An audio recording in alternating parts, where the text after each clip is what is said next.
પડેલા વરસાદથી સમગ્ર ખેડ પંથક પાણીમાં ગરકાવ છે। આપને કહી દઈએ કે કુલ 100 કરતાં વધુ ગામ પોરબંદર અને જૂનાગઢના ખેડ પંથકમાં પરિસ્થિતિમાં તરબોળ છે અને તેના પર હજી સુધી કોઈ કામગીરી થઈ નથી કે પ્લાનિંગ માત્ર કાગળ પૂરતું સીમિત રહ્યું છે।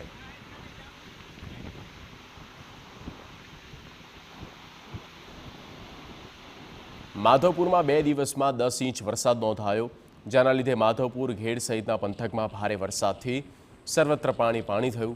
ઉપરવાસમાં ભારે વરસાદને કારણે સમગ્ર ઘેડ પંથક બેટમાં ફેરવાયો। માધવપુર સહિતના અનેક ઘેડ વિસ્તારના ગામો સંપર્ક વિહોણા બન્યા। માધવપુર સોમનાથ મેન હાઈવે નજીક પાણી ભરાયા। અનેક દુકાનો અને હોટલોમાં પાણી ઘૂસી ગયા હતા, જેના લીધે લોકોનું જનજીવન ખોરવાયું છે। માધવપુરની મધુવંતી નદી હાલ 2 કાંઠે વહેવા લાગી। સમુદ્ર અને મધુવંતી નદીનો સંગમ થતાં ભરપૂર પાણી સમુદ્રમાં વહ્યું। માધવપુર ચોપાટી ઉપર આવેલું શિવલિંગ પણ દરિયાના મોજામાં ઘેરાયું।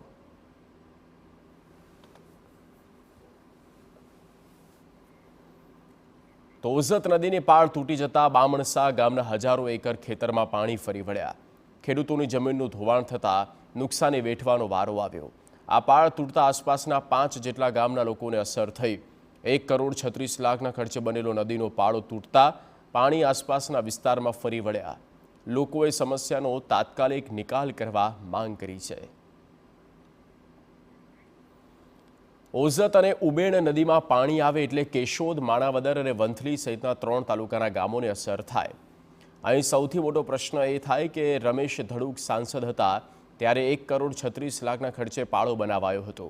નદીને ઊંડી લેવાના દાવા કરવામાં આવ્યા હતા, પરંતુ સામાન્ય વરસાદમાં ઓઝત નદીના આસપાસના ગામોની સ્થિતિ ખરાબ થઈ ગઈ।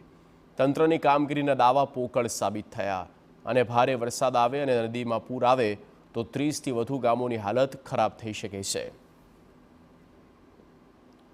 તો માધવપુરની બજારોમાં પણ પાણી ભરાયા હતા। માધવપુર ગામની બજારોમાં ગોઠણસમાં પાણી ભરાતા મુશ્કેલી સર્જાઈ।